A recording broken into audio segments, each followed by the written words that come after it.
The political landscape in Britain has seen many moments of turmoil, but the latest developments may have set a new benchmark for leadership failure and economic disaster. In what can only be described as one of the most humiliating public performances by a sitting Prime Minister, Labour leader Keir Starmer stood before the cameras, stammering, mumbling, and failing to provide a coherent answer on the state of the economy. Did you know that over 95% of our viewers aren't subscribed to the channel? We totally get it, life gets busy, and sometimes it's easy to forget. But here's the thing, subscribing is completely free, and it really helps us keep creating the content you enjoy. So, why not hit that subscribe button and join our community? It only takes a second, but it makes a world of difference to us. Thank you for your support. Instead of reassuring the public and the markets, Starmer delivered a speech so disconnected and confused that it sent shockwaves through the financial sector, triggering a historic economic nosedive. It was a moment that confirmed what many had suspected all along: Starmer is out of his depth, and Britain is paying the price. A leadership catastrophe, Starmer's collapse in front of the nation. It was supposed to be a speech addressing Britain's economic challenges, a moment where the Prime Minister could lay out his vision for stability and growth. Instead, it turned into a train wreck of hesitation, contradictions, and sheer panic.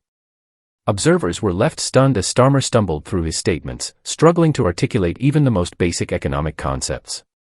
At one painful moment, he practically admitted he had no concrete plan to fix the economic mess his government had created.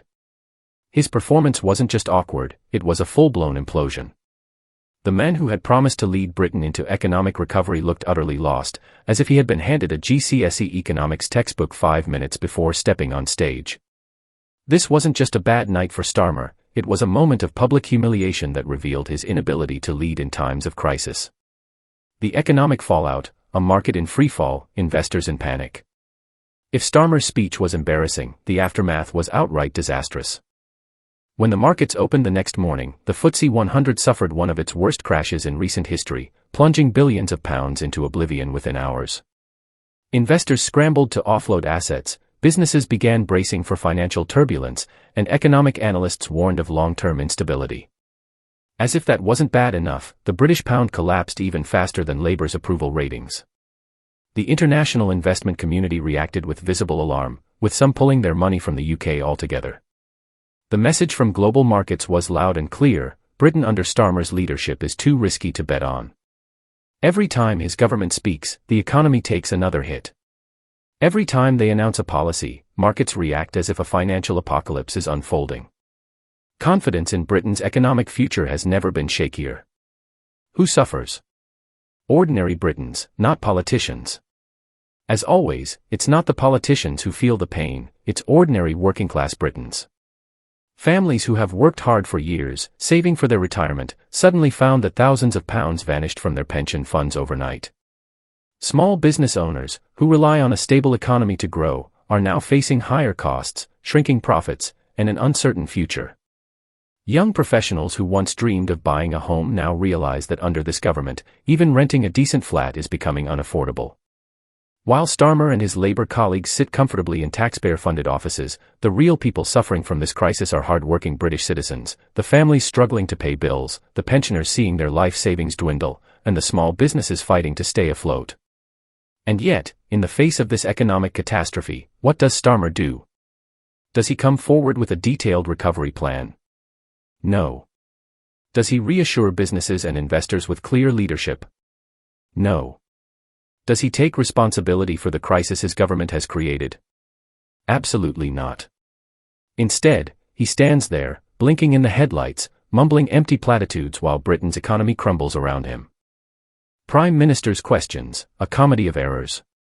If his public address was a disaster, his performance at Prime Minister's questions, PMQs, was even worse. Instead of facing up to the crisis, Starmer danced around questions, dodging accountability at every turn. He cracked awkward jokes, deflected serious inquiries, and acted as if the economic suffering of millions was just another political debate. While pensioners worry about how they'll afford heating this winter, Starmer was busy making cheap jabs at political opponents. Nothing says strong leadership like laughing off concerns while the nation drowns in economic uncertainty. Starmer's foreign policy blunders, a global embarrassment. It's not just domestic affairs where Starmer has failed, the international stage has become another arena of humiliation. Take, for example, the Chagos Islands deal. When questioned about one of Britain's most important diplomatic matters, Starmer looked as if he had no idea what was happening. Instead of providing a clear stance, he fumbled his way through non-answers, making it painfully obvious that his grasp on foreign policy is as weak as his economic strategy. This is the Prime Minister of the United Kingdom, a man who should be well-versed in global affairs, yet he struggles to answer basic questions about major international agreements. It is becoming increasingly clear, Starmer is not just struggling, he is completely unprepared for the job. A pattern of failure. Is this just the beginning? If this were a one-time mistake, perhaps the British public could forgive him. But this isn't just a single bad week, it's a disturbing pattern of failure that has repeated itself time and time again. When the economy faced turbulence, Starmer panicked. When asked serious questions, he dodged them. When the country needed leadership, he disappeared. And now, Britain is paying the price.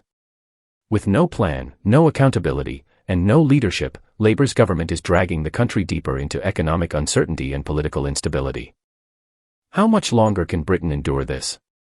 At what point do Britons say, enough is enough?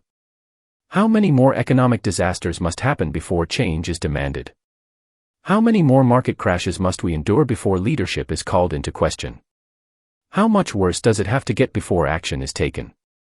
If this is the best Labour has to offer, then Britain is in for a long and painful economic collapse. What's worse is that this government refuses to acknowledge reality. Instead of learning from their mistakes, they double down, blaming everyone but themselves. It's the market's fault. It's the investors' fault. It's the previous government's fault. It's everyone's fault, except Labour's. The level of denial and irresponsibility is staggering. Britain deserves better. If you're tired of this incompetence, of watching Britain's economy crumble under failed leadership, then stay informed. Subscribe and follow for in-depth analysis on Britain's economic and political future.